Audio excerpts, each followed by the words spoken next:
The news over the last week has been very confusing about Ukraine, and it seems significantly more optimistic today. I want to look at the ongoing complexities of the Ukraine Russian war, specifically Ukraine's remarkable pushback against what now appears to be a Russian offensive in the Kursk region, and at the same time their defense of crucial sites in Donetsk and the startling involvement of North Korean soldiers captured by Ukrainian forces, confirming the presence of North Korean fighters in the battlefield itself. These events not only highlight Ukraine's resilience, but also reveal the lengths to which Russia is reaching for external support, signaling its desperation.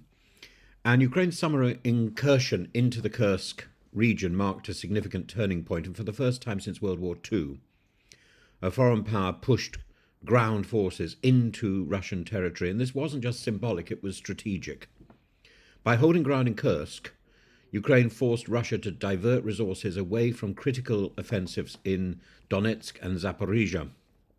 And there's been efforts from Kherson, and at the same time, evidence in Kherson, according to Ukrainian sources, that Russian troops are simply rebelling or killing themselves rather than engage in the escapades to retake Kherson and to push further in the region. There doesn't seem to be an effective military strategy in place on the Russian side. And after weeks of static lines, Ukraine renewed its offensive, targeting Russian command posts in Kursk, including a precision strike in Belaya, and this was a masterstroke aimed at disrupting logistics and preventing reinforcements from bolstering Russia's southern front. Both sides have incurred heavy casualties. Ukraine faces immense pressure to maintain momentum, especially as negotiations loom, and this mirrors historical attrition strategies but with modern precision weaponry. In Donetsk, Russia claimed advances north of Kraos, even announcing the liberation of Shevchenko village. However, Ukraine disputes these claims and continues to repel Russian assaults in that area.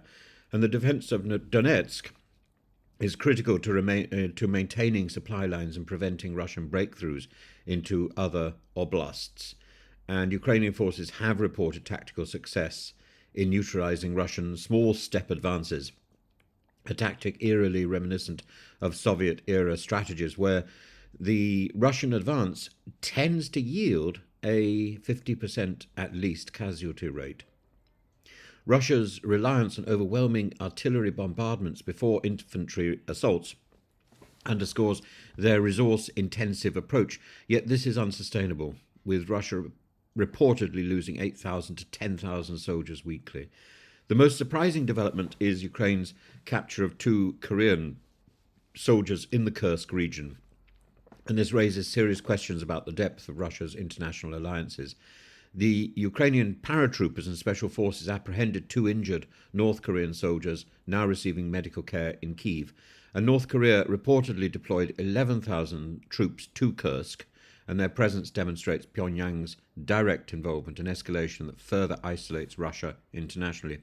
These soldiers were misled into believing that they were being sent for training, not combat, according to interrogation, and this highlights the exploitation of poorly informed recruits. Reports indicate that Russia and North Korean commanders often execute their wounded, underscoring the brutality faced by these soldiers. Western nations, including the US, have condemned this alliance, and Defense Secretary Lloyd Austin noted that North Korea is using this war to study modern warfare tactics, potentially to enhance its own military capabilities against neighbors like South Korea. The Ukraine war now involves actors far beyond Europe, with implications that ripple through the global infrastructure.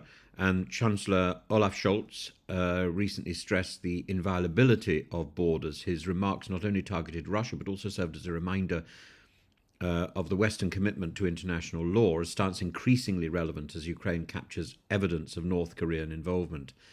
And Russia's economy, in consequence, is crumbling under sanctions, and the exorbitant costs of the war, with oil prices declining and internal dissent rising, Putin's grip on power is weakening, and Ukraine, meanwhile, faces immense pressure from allies to show tangible battlefield successes ahead of potential peace talks. As Donald Trump prepares to enter the White House, his promise to end the war in a day has raised eyebrows. He's now adjusted that to 6 months, but both Ukraine and Russia are scrambling to secure territory to strengthen their negotiating positions. Precision strikes and territorial defence remain central to the efforts of Ukraine, but success depends on continued international support and the development of drones. The incursion of North Korean soldiers from Russia and the high casualty rates expose the fragility of the Russian system. Mutinies and infighting among allied forces, including Chechen and North Korean troops, revealed deep cracks in the war effort, and the capture of the North Korean soldiers symbolises not just another war casualty, but it's a stark reminder and evidence of how this conflict has spiralled into a global struggle, and Ukraine's pushback, and a struggle based on lies from Russia and from North Korea. Ukraine's pushback in Kursk, their defence in Donetsk, exemplify their resilience and their determination, while Russia's reliance on external allies and deception signals their desperation. The war has already rewritten the rules of modern conflict, and the coming months will likely determine its trajectory. Whether through battlefield victories or negotiated peace, Ukraine remains steadfast in this fight, not just for sovereignty, but for the very principles of international law and order.